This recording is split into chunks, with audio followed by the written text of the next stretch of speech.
Всем добрый день, друзья мои. Я в эти 2 дня мало выхожу на связь. Дело в том, что я просто отсыпаюсь. Видимо, организм просто набирается сил, потому что за последние дни вы знаете, сколько я выложила нужных ритуалов. И кроме того, очень много было работ. И, естественно, я после всего этого была выжата. И вот уже 2 дня сплю, и сегодня весь день спала. Мне просто нужно было отдохнуть и прийти в себя. И мой организм сам контролирует этот процесс, меня не спрашивая, хочу я или нет. Вот сейчас вот отличное состояние, естественно, поскольку сон – это очень важная часть нашей жизни. У ведьм со сном проблемы, поскольку вечером наши бесенята активизируются, и мы вместе с ними, и они не дают нам спать. Мы начинаем творить, мы начинаем что-то выкладывать, или мы работаем ночью и так далее. Ночь – наша стихия. Именно поэтому с ночным сном, конечно, у нас проблематично. Время от времени график исправляется, но потом по новой. Итак, друзья мои, я хочу вам подарить один очень хороший ритуал, который одно время я делала, где-то 2 года назад. А потом случайно нашла в своих архивах, решила все-таки вам подарить. Потому что отличная вещь. Потом, после некоторого времени, я увидела объяснение этому, почему так происходит.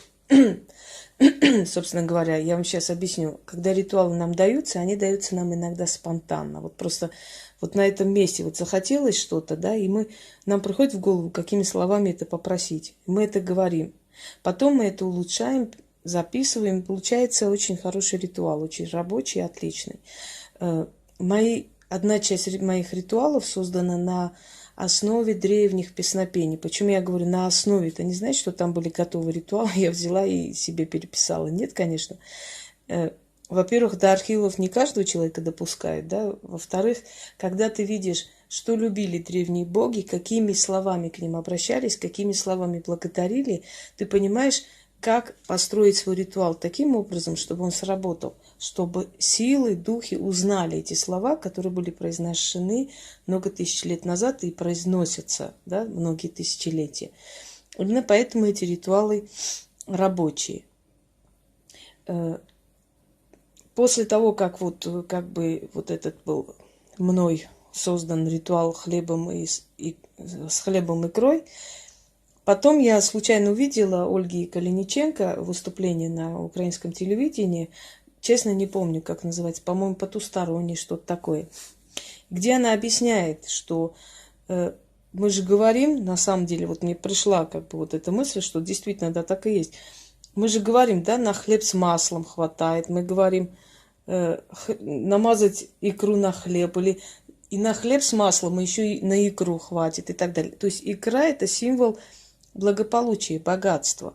Вот именно поэтому, когда человек себе не отказывает в чем-то, одна из моих подписчиц очень правильно отметила, что тонкий мир подстраивается под нас. Если мы ждем плохого постоянно, плохое будет происходить.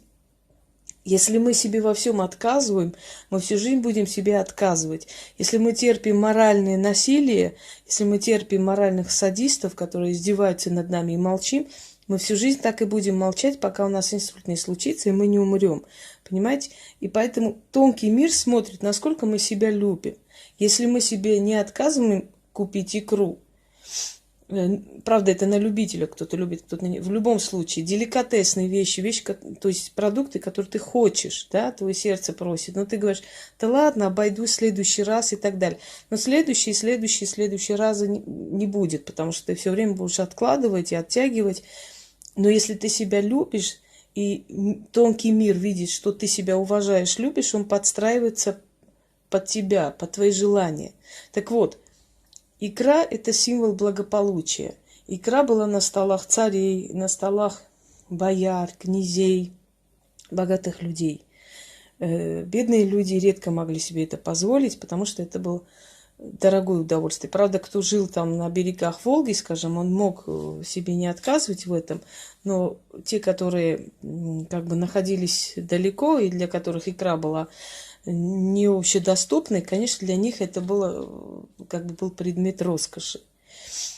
Что нужно делать? Вам не нужна красная ткань, не нужна красная свеча, это просто для декорации, для красоты. Вот я это все сделала. Вам нужно купить баночку икры для себя и черный хлеб, или черный, или ржаной хлеб, или можно там серого цвета хлеб, собственно, какой вы любите. Ну, желательно не белый. Хлеб – это символ сытости, символ сытной жизни.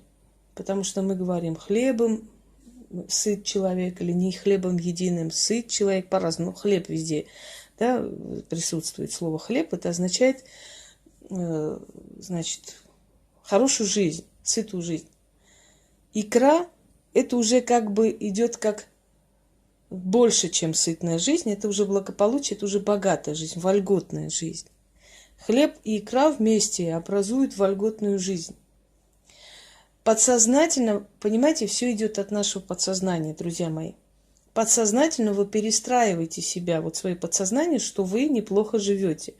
У Фрейда есть такое выражение: притворись тем, кем потом станешь. Если ты хочешь быть богатым человеком, для себя сделай такой вот театр для себя, вот такой вот создай внутренний в голове, что ты богата.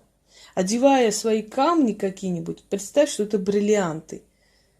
Иди на улице, вот по улице так, как будто ты миллиардер, и все на тебя смотрят. И через некоторое время вот эти камни станут действительно бриллиантами. Это говорю не я, и это изобретено не мной, это говорят многие философы и, значит, психологи и многие умные люди много веков. И они вот нашли этот секрет успеха, они нашли эту тайну. Почему, откуда идет в нашу голову вот это все. Почему кто-то благополучный, кто-то фартовый, а кто-то работает день и ночь и не может ничего достичь? Потому что он в себя не верит. Не верит, что он чего-то достигнет. Он говорит постоянное выражение: нету денег, жизнь дерьмо, деньги даются с трудом, мне очень плохо, все плохо, все валится и так далее. Он настроен на плохое. Вы можете сказать: ну, конечно, тебе легко говорить, настройтесь на хорошее. Нет, мне абсолютно нелегко говорить. Если бы мне мои проблемы на вас переписать, вы бы с ума сошли. Но я справляюсь со всем этим. Почему? Потому что я себе поставила программу, что мне все хорошо, и все будет хорошо.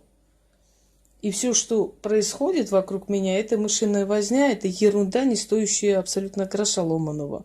И так и происходит. Ты настроил себя на то, что это тебе ничего не сделает, и это ничего не сделает. Понимаете меня? А если вникнуть в эти все проблемы, так можно не знать, что делать. А надо ли, стоит ли это того? Так вот, хлеб и икра. Покупайте баночку икры и черный хлеб. Каждое утро, перед тем, как что-нибудь поесть, ну вот вы встали, умылись, естественно, свои дела сделали, собираетесь на работу.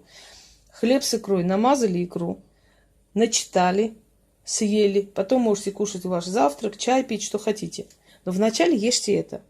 Съели и пошли на работу. В течение нескольких дней, может недели, может и раньше, вы почувствуете, что вокруг вас начнет собираться благополучная атмосфера. С хлебом много было связано испокон веков ритуалов. Хлеб считался самым сильным таким магнитом для ритуалов. На хлеб начитывали, хлебом заговаривали, хлебом откупались. Понимаете? Хлеб — это не просто еда и не просто пшеница. Хлеб — это носитель души земли. Итак,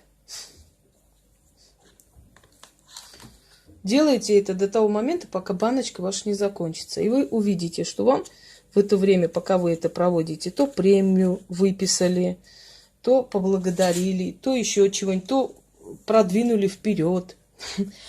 Понимаете, по-разному.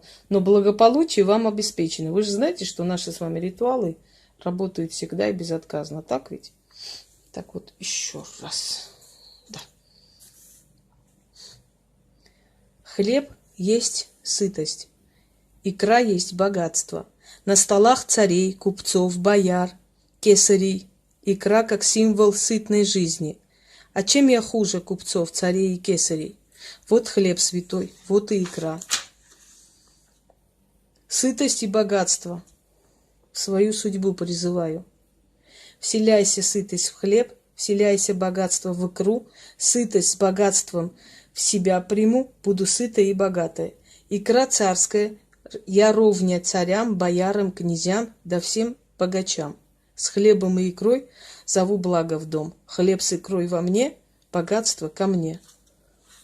Еще раз начитаю. Надо читать 3 раза. В принципе, я здесь, наверное, 2 раза прочту. Хлеб есть сытость, икра есть богатство. На столах царей, купцов, бояр, кесарей. Икра как символ сытной жизни. А чем я хуже купцов, царей и кесарей? Вот хлеб святой, вот и икра. Сытость и богатство свою судьбу призываю. Вселяйся сытость в хлеб, вселяйся богатство в икру. Сытость с богатством в себя приму, буду сытая и богатая. Икра царская, я ровня царям, боярам, князям, да всем богачам. С хлебом и икрой зову благо в дом. Хлеб с икрой во мне, богатство ко мне. Проведите, сами увидите, что будет происходить у вас. Удачи!